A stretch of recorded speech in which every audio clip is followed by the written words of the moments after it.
आम्ही सोलापूर मार्गाने अकलूजला जायला निघालो होतो. गाडी बऱ्या वेगाने चालली होती. सोलापूर मार्गाने जाताना रस्त्याच्या दोन्ही बाजूंना उत्तम सृष्टी सौंदर्य दिसेल अशी आशाच नसते प्रवाशांची.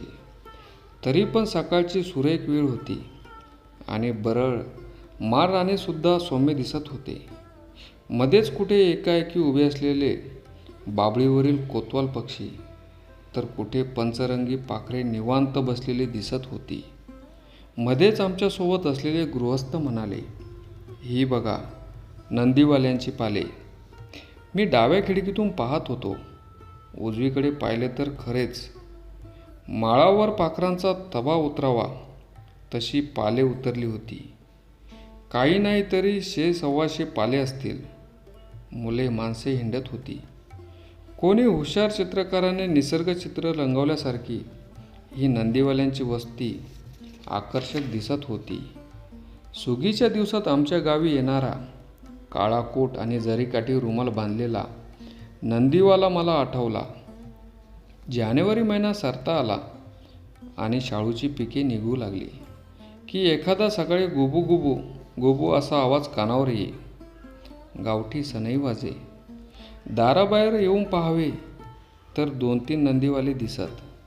एखादा मिशावाला असे, बाकी दोघे पोरसवत असे आणि त्यांच्याबरोबर रंगीबेरंगी झुले घालून सजवलेला तो प्रचंड मोठा गुण्या बैल असे.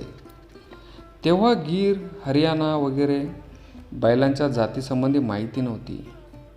पाहिलेले असत ते सगळे टोकदार शिंगाचे, कौशल्या रंगाचे खिलारी बैल.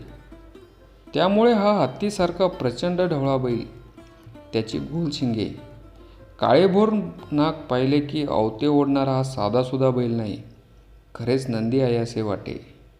शिंगांना पितळी शेंब्या घालून चित्रविचित्र रंगाच्या कपड्याने ती सर्व आळपळलेली, शिवाय रंगीत रुमाल बांधलेले, कपाळावर गोंडे, जांभळा एवढ्या मोठ्या दृष्टमण्यांच्या माळा, गळ्यात साखळी, माळा, गंडे, घंटा, पाठीवर सुंदर रेशमी झूल, तिच्यावर काळ्या पांढऱ्या दोऱ्याचे चित्र भरलेले, पुढच्या दोन्ही पायात रुपयाचे तोडे, असे या नंदीचे रूप मोठे छान सजवलेले असे.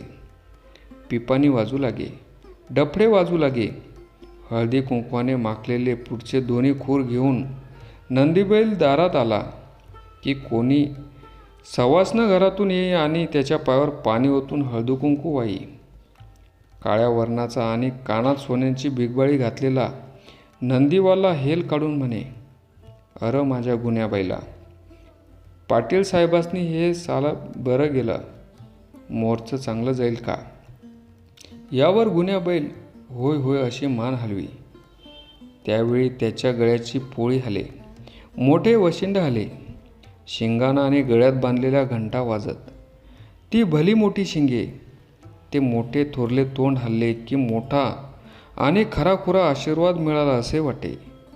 गुण्या बैलानं होकार भरला की नंदीवाला गुबू गुबू गुबू असा शब्द आपल्या तालवाद्यावर करे.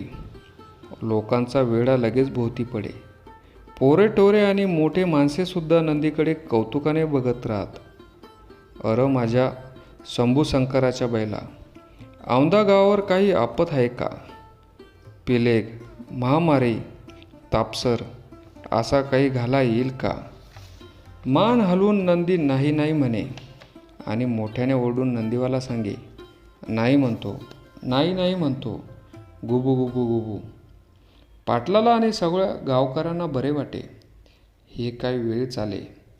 पदरात शेरमापटे जोंधळे पडले की नंदीवाला पुढच्या वाड्याकडे जाई. नंदीबैल घेऊन गावोगावी फिरणे एवढा एकच उद्योग नंदीवाले करत नसत. गावातील कोण शेतमजुराला वाडीदिडीने धान्य द्यावे आणि ते पुढच्या वर्षी वसूल करावे. एखादा देखणा खोंड या गावी खरेदी करावा, सांभाळावा आणि वर्षभराने जास्त किमतीला विकावा, असेही त्यांचे चाले. पुढच्या वर्षी मनाचे सवामन घालीन या बोलीने नंदीवाल्याकडून घेतलेले धान्य कोणी परत नाही केले अशी ओरड कधी मी ऐकलेली नाही. चिठ्ठी चपाटी नसताना हा व्यवहार सोप पाळला जाई. सुगी सुरू झाली की परदेशी पाखरे जशी आमंत्रण न करता येत आणि आपला शेर घेऊन जात, तसे नंदेवालेही येत आणि आपला शेर वसूल करून जात. त्याची उतरण्याची जागा ठरलेली असे आणि प्रत्येक वेळी तेच कुटुंब येई. ओढ्यापलीकडे गावाला लागूनच रान होते. या रानात दरवर्षी त्यांचे पाले पडत. या रानाच्या आसपास कोणाचेही हिरवे शेतमाळे, बागा नव्हत्या. या भटक्या लोकांविषयी लहानपणापासून फार मोठे कुतूहल माझ्या मनात आहे. कधी काळी एकदा सगळ्या व्यापातून सुट्टी घ्यावी आणि एका नंदीवाल्याबरोबर गुबुगुबू आवाज करत गावोगाव हिंडावे, पालात राहावे, उघड्यावर बसून भाकरी खावी, कुत्री घेऊन ससे घोरपडीची शिकार करावी आणि आपल्या या मराठी मुलखात मैलोगंती पायी हिंडावे, असे मला फार वाटते. धन्यवाद.